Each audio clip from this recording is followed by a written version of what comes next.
So good morning, everybody, and thank you, Stefan, for the great introduction, and for WFA to host the Global Marketing Week in Japan, which I think is a fascinating country, and I think a fantastic place to have this type of conference.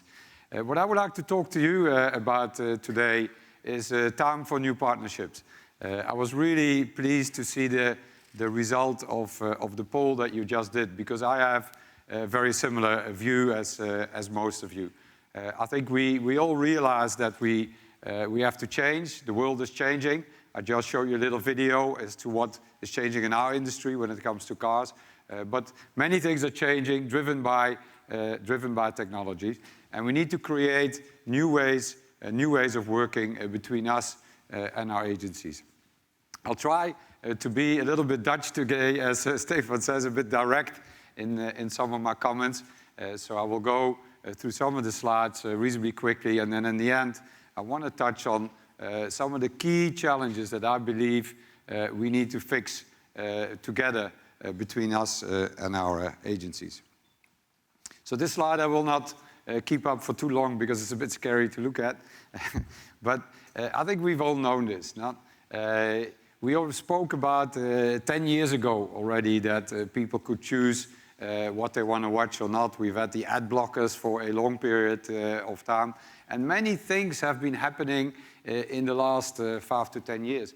But the reason why today everybody is talking so much about agency models and what is the future of advertising is that in the last 3 to 4 years, there really has been an inflection point where really every customer at scale in every corner of the world decides what they watch and when they want to watch it. There used to be trends 4 or 5 years ago. It's a reality that we will deal with today.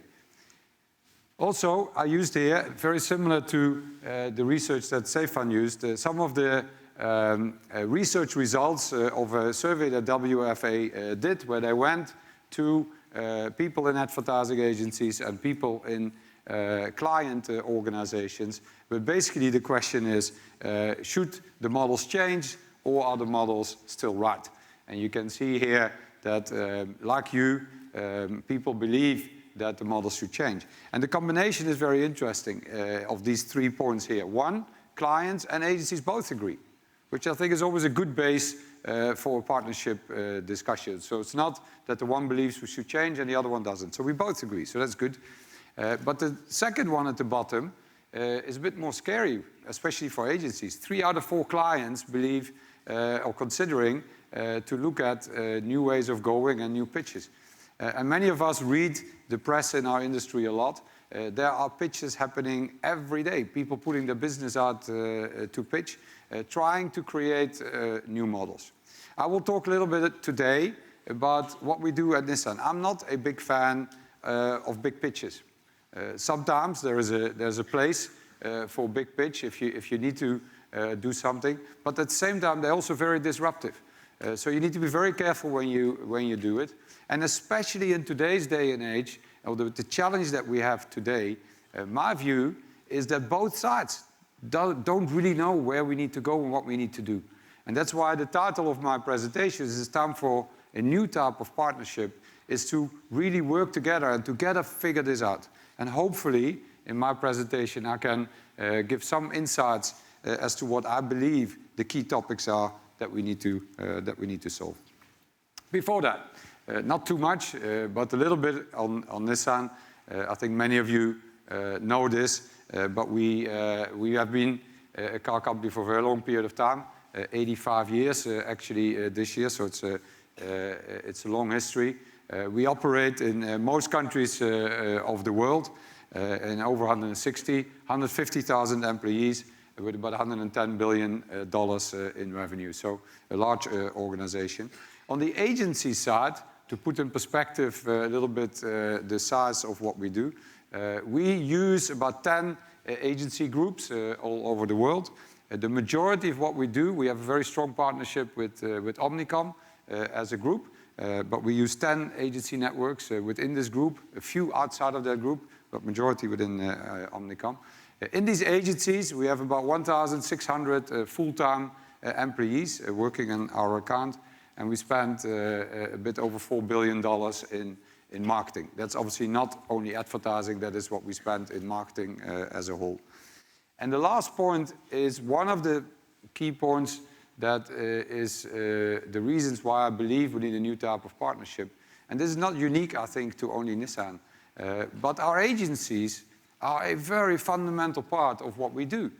In our case, they have more than double, or we have more than double the amount of employees sitting in our agencies working for us than we have in our marketing departments. So we should not think that we can separate. If you, for example, go and you have the view like, okay, I'll go to pitch and I take different agencies every 2 or 3 years. You need to change 1,600 people organization. You throw away everything that you've built over a period of time. You need to build a whole new company with 1,600 people. So we've built, as large organizations, big structures and big partnerships with agencies that now need to change. We're also part of the alliance.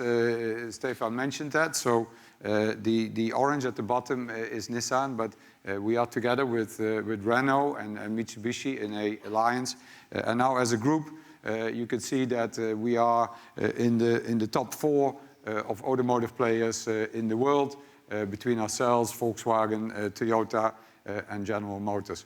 And today's presentation is not so much about my industry in automotive, but the reason why you see this, and it does link a bit to the rest of my talk, the reason why you see this is that investments in technology are such an enormous part of our industry, and they take such an enormous amount of money that the only way to stay competitive in the automotive industry is to really cooperate, work together, and have the size to be able to invest the billions that we need to invest in autonomous driving technologies, electric vehicle technologies, and everything that you saw in the video before that. So you can see in the automotive industry things happening, and I will show you later in the marketing communications industry, it's actually a little bit similar. So this new marketing environment, I won't spend too much time on this slide because I think this is what we live every single day. The traditional models are being disrupted. Mobile is the majority of where people consume their media. Data-driven approaches are happening everywhere, programmatic buying coming up, and more the customer is in charge. The customer is in control of what they want to see. But I want to make one point here, is that we all, in this industry, we all experts here. So we put these slides up and we put these comments up in many conferences and many articles. And then we sort of create a sense of comfort that we are actually being very targeted to our consumers and send messages to our consumers that they are really interested in.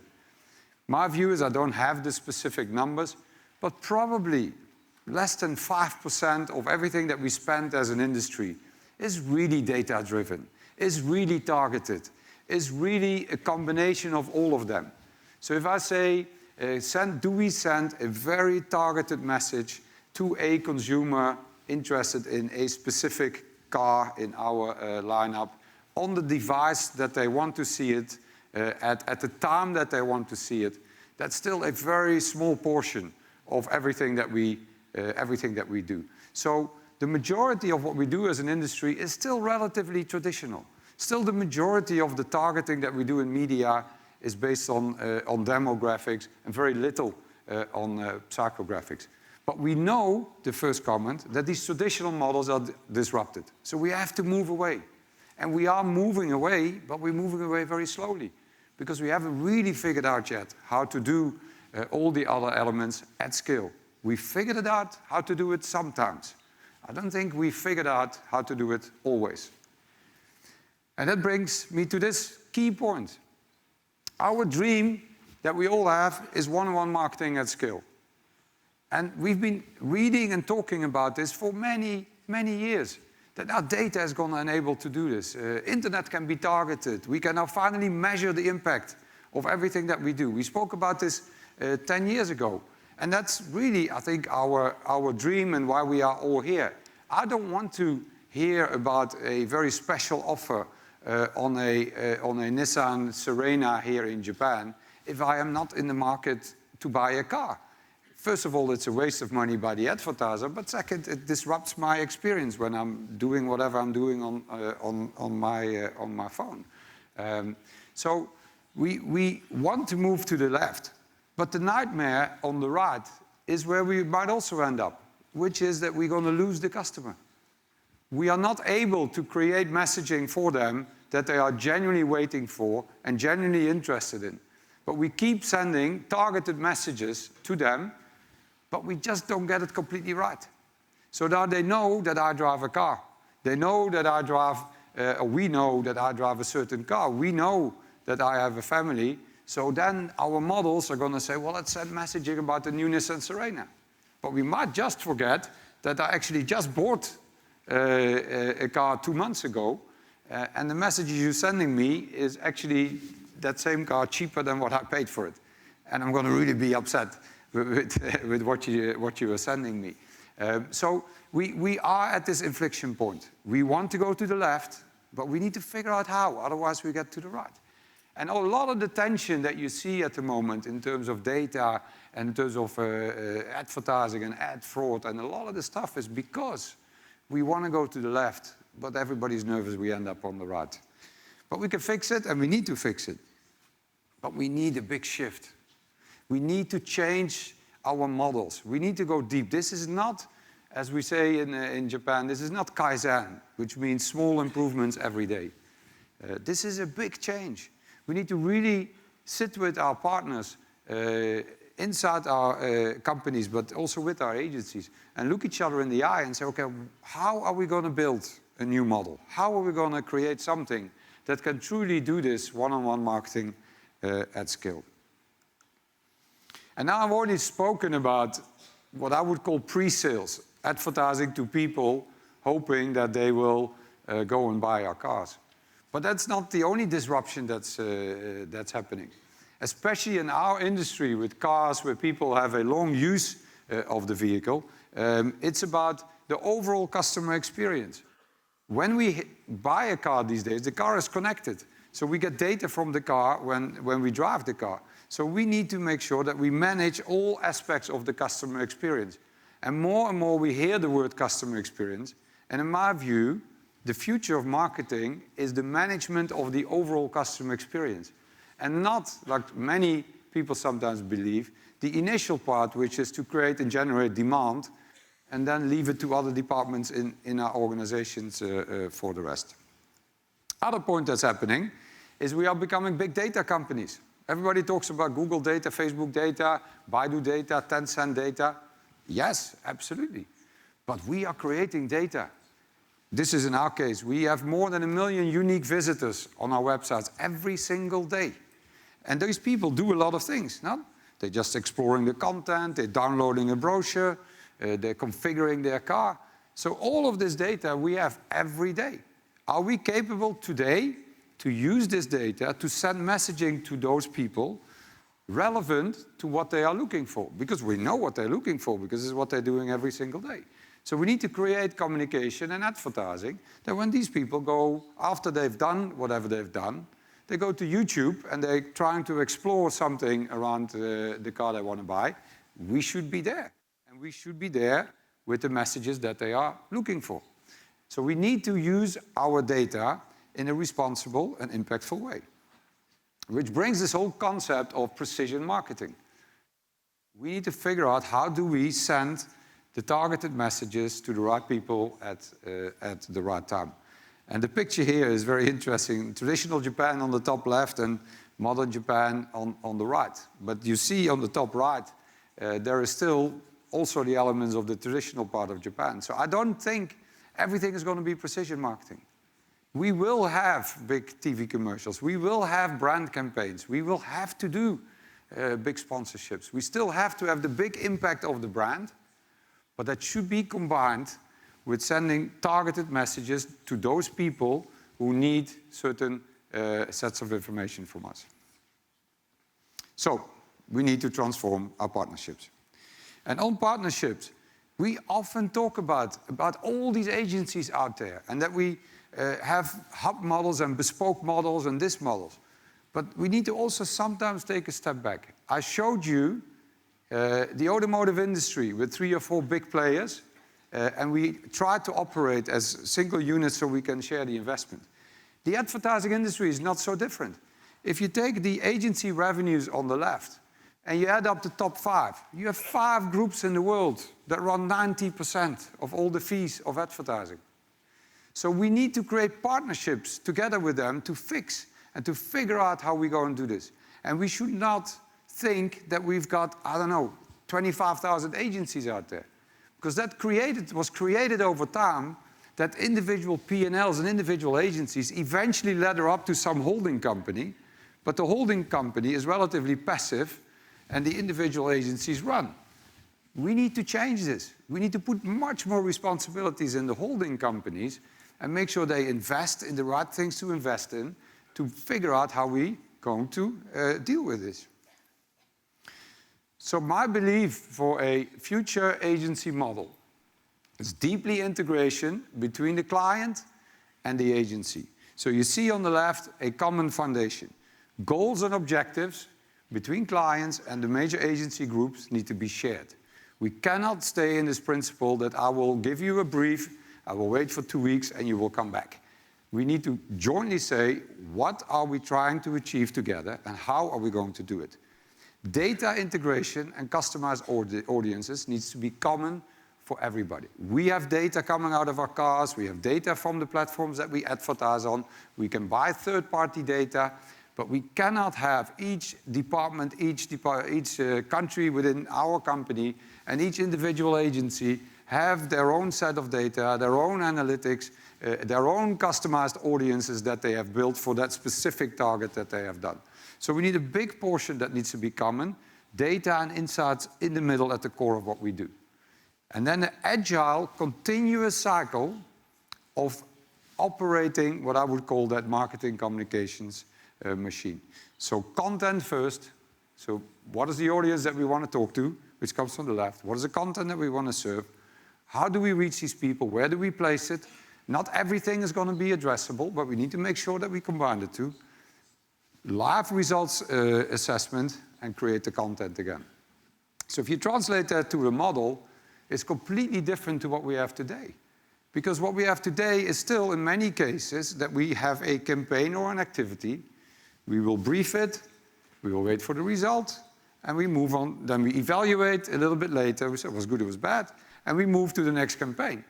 And I believe, in our industry especially, but I think everywhere, we need to be always on, and we need to create teams of people, whether they are creative, data analytics, media, whatever the function is, that operate together under one roof, in one team, continuously to optimize the cycle to try and communicate with people. And to give you an idea of how big this shift is, many of us, we create one target audience per product. Maybe we create 4 or 5, but it's single digit in general. You say, okay, these type of people buy this type of car.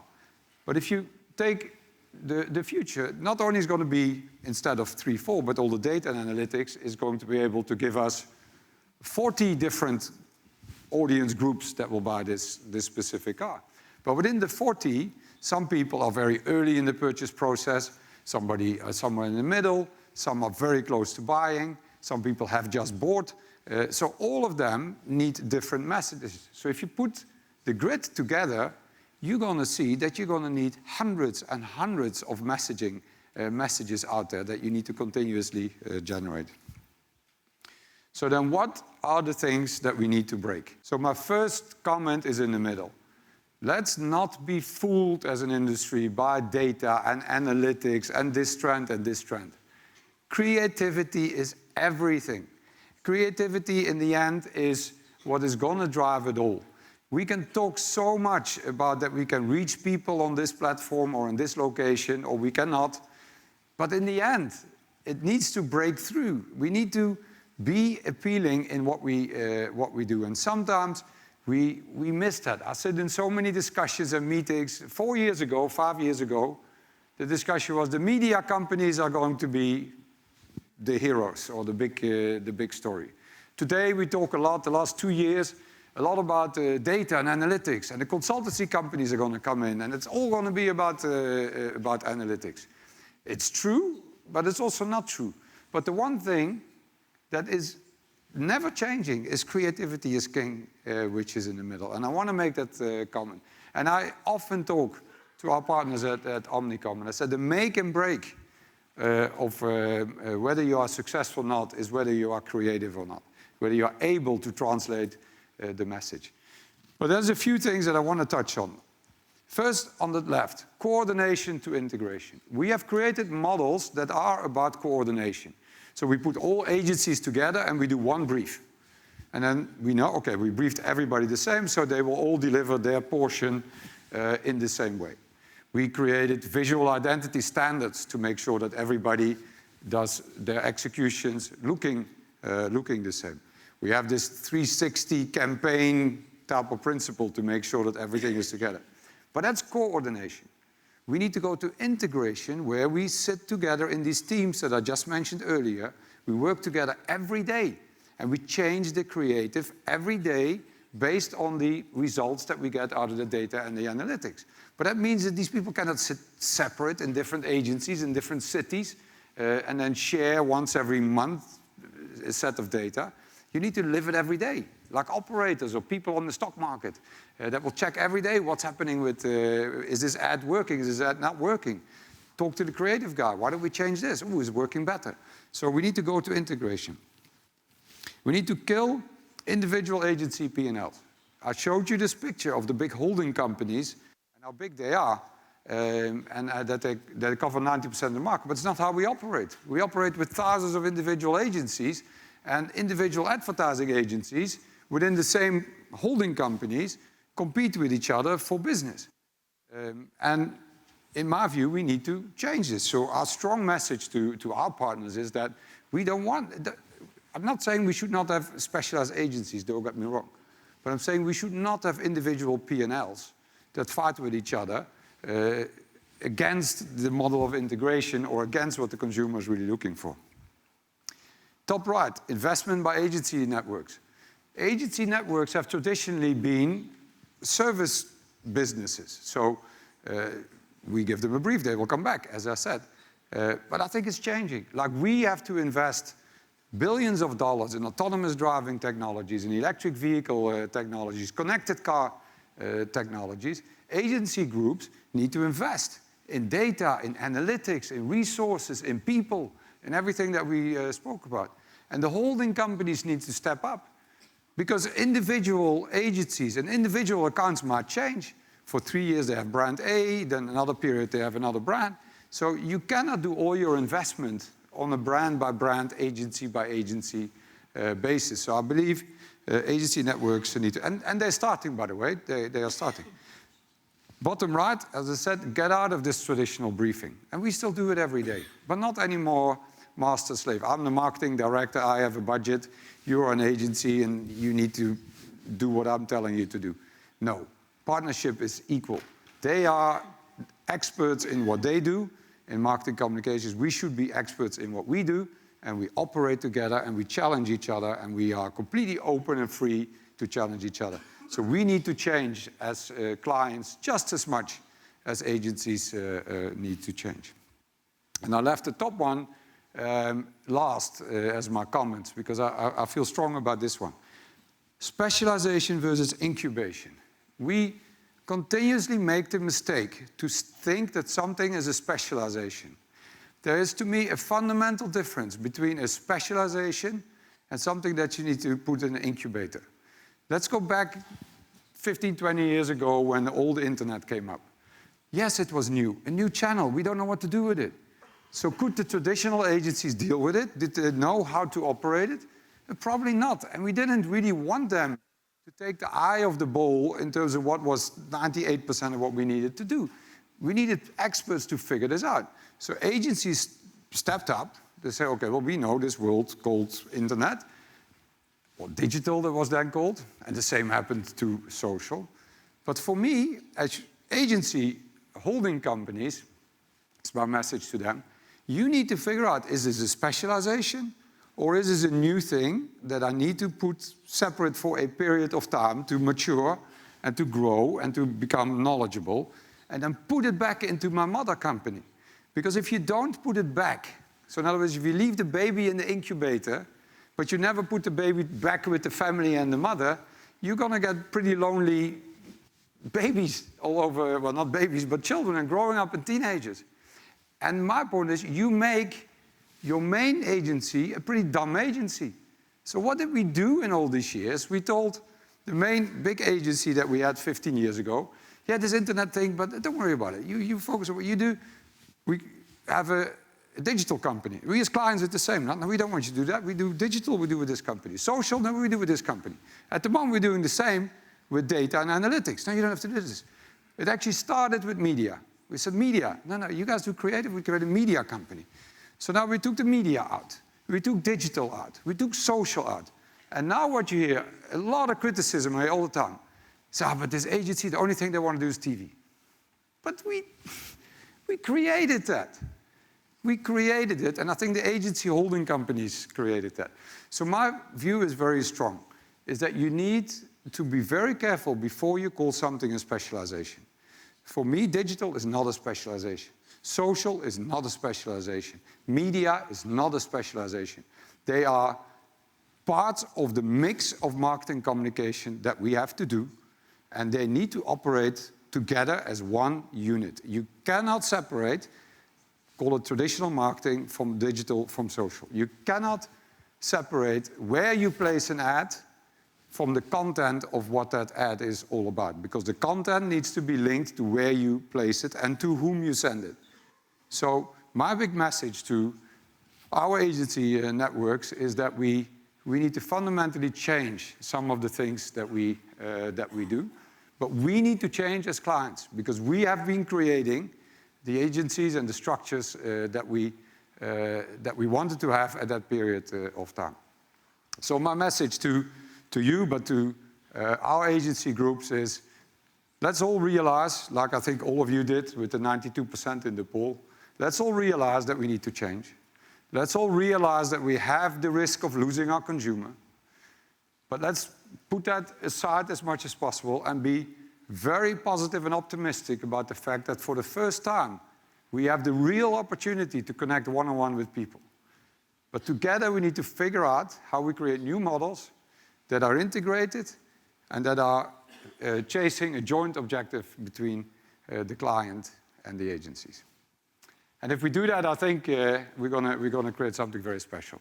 So in closing, I think I'm very excited about my industry, connected cars, self-driving cars, electric vehicles, but I'm equally excited about our profession in marketing. I think we are in a fascinating period where our profession is becoming truly, truly unique and capable of delivering incredible value to our companies. And with that, I wanted to close it. Thank you.